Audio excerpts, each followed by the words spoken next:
this time, they'll turn the meeting over to our solicitor, Marcus McKnight, and we'll let him address it. Well, first of all, I want to stand so I can see y'all. Thanks for coming to our meeting. Usually the number of people attending our meetings averages between 5 and 10. It's a little bit larger tonight. I want to announce, first of all, that we held an executive session as was advertised at 6:30. No decisions were made. Executive sessions are designed to talk about personnel or legal matters. In this case, we talked about potential legal matters, but again, no decisions were made. We're going to suspend our agenda tonight. What we want to do is discuss what I think many of you are here to discuss, and that is the cat issue. Now, just by way of bringing you up to date, earlier this summer, a feral cat bit a girl, a preschooler, in the nursery facility in Walnut Bottom. And it turned out that after the cat was captured and tested, it had rabies. And so the girl had to go through painful rabies shots. They were very expensive, and quite frankly, a number of people became concerned. And in our July meeting, basically the supervisors had done some homework, and we discussed openly the issue of how do we eliminate cats, feral cats. How do we encourage people to stop feeding feral cats, which causes them to multiply and makes them more susceptible to disease and other issues? And how do we do that effectively, because we understood that there are no federal, no state, no county programs. There are plenty of programs for dogs, none for cats. And since they're not considered wild animals by the Game Commission doesn't have any authority over feral cats. So what do? Well, the supervisors at the July meeting said, what we're going to do is consider an ordinance, which we've advertised, basically saying if you feed them, they're yours. You got to get them shots, you got to take care of them.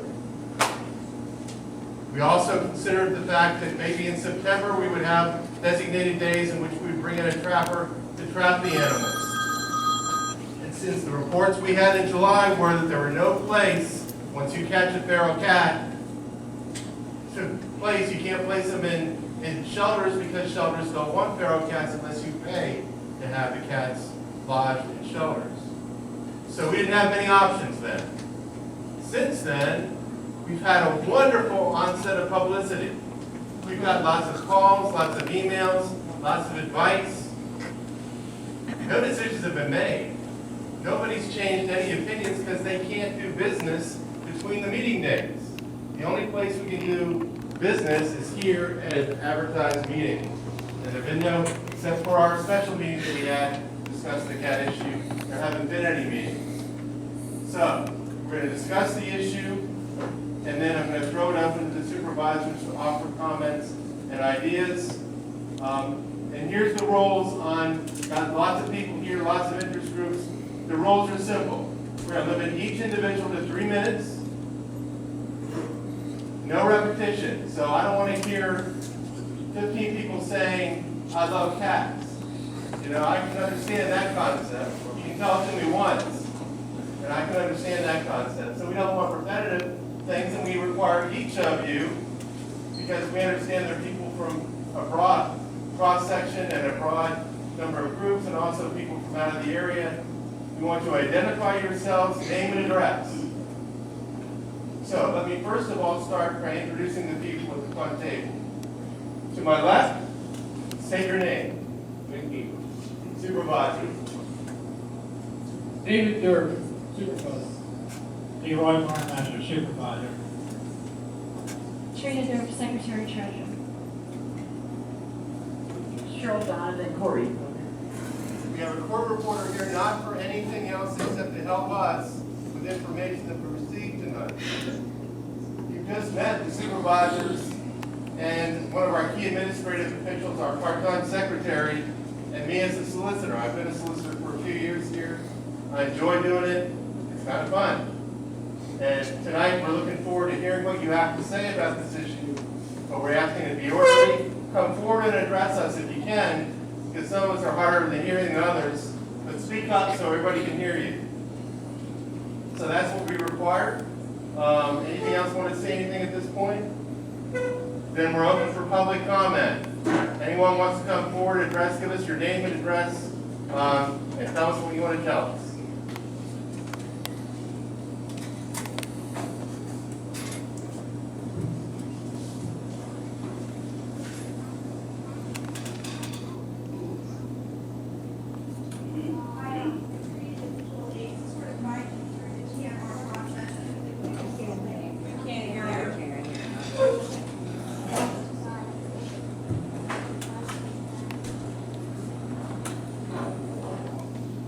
Here's the microphone. Start out by telling us who you are.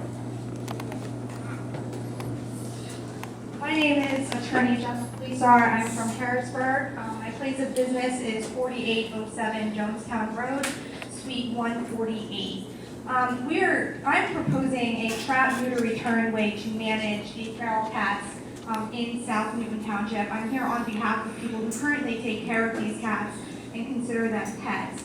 TNR stands for trap, neuter, return. It is the most humane way to manage the feral cat population in any town. Trap, neuter, return does address your rabies concern. There has not been a single cat-to-human rabies transmission ever in the state of Pennsylvania. Wildlife accounts for 90% of the rabies transmissions in the state. There's no report of a cat in the TNR program contracting rabies or spreading rabies to a human. And because cats in the TNR program are vaccinated against rabies. There are also concerns about diseases such as toxoplasmosis, which is only spread to, the only people that are susceptible to it are people who are pregnant or have compromised immune systems. It cannot be spread through direct contact with cats, only through contact with their feces, so that would not be a major public concern. They've also done studies in many states that have shown that there's no evidence of any public health risk from feral cats. So TNR is a process where cats are humanely trapped. They're then transported to a facility where the cats are either spayed or neutered by a veterinarian. They're also ear-tipped in order so that people who continue trapping colonies can tell that the cats have already gone through the TNR process. Many are tested for disease. They're also given full shots like rabies. Many organizations give distemper, as well as other shots. And after 24 to 48 hours of recovery time, the cats are returned to the spot where they were trapped. Volunteers then provide colony caretaking, feeding the cats regularly, and treating any illness or injury.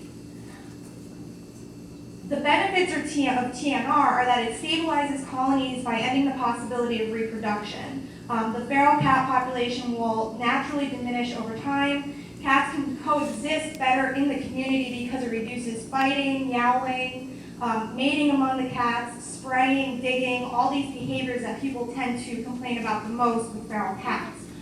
Their physical health improves because they're vaccinated against disease. It also eases the burden on shelters and reduces costs to taxpayers for things like shelter care, animal control, things like that. The township had expressed the plan to do some type of euthanization where they would trap and euthanize all of the cats. First of all, it's inhumane. Second of all, it does nothing to solve the feral cat issue, and in fact would make it worse because what it would result in is a vacuum effect. Anytime you remove a colony of cats simply by euthanizing them, it causes this vacuum effect where feral cats from other colonies outside of the township move in because they've now found this open area where there's no more cats to protect it. It also causes a vacuum effect for wildlife, increasing your chance for disease through no contact with feral cats. It's also expensive for the taxpayer because it would cost money to pay somebody to come out, trap the cats, and euthanize them. You can always get volunteers to help the cats for free. You have to pay to euthanize cats. The alternative plan that's being proposed by rescue organizations would be free to the taxpayers. There would be free sterilization of the cats. Paws has already said that they will do 30 sterilizations free of charge to the county, or to the township, I'm sorry. Alley Cat Allies has also said they would step in and do another 30. As far as we know, that 60 cats would take care of the majority, if not all, of the feral cats that we are aware of at this point in the township. They would also provide free rabies vaccinations, which would help with the issue. I know the concern is the rabies in the child that was bitten, that cat being rabid. So the free rabies vaccinations would help with that problem, so there would be no more concern with that. PAWS and the Nobody's Cat Foundation will also continue to work with the colony caretakers, as well as anybody in the community who would like to step forward to help TNR any additional cats through their low-cost spay and neuter programs. The cost to the township would be minimal, if any at all, and if you're looking for a new ordinance, since there is not one in the township that I'm aware of, we do have a model ordinance that we are drafting with the Pennsylvania Bar Association. The Animal Law Committee is drafting a model ordinance that, once complete, we would be happy to give you so that you can model one after it that does embrace the TNR process. Again, the benefits of the TNR plan is that it's little to no cost to taxpayers. It's a proven method that controls and reduces the feral cat population. It protects the public from the threat of rabies and other disease, and it's the most humane treatment of cats. And that's all that I have, unless you have any other questions about what a TNR program is. Who do you represent exactly? I was contacted by Linda Moore. But it sounds like you're in contact with other groups. I have been working with Alley Cat Allies, who is working with PAWS, and I am also a mentor with the Nobody's Cat Foundation. All right, any questions for this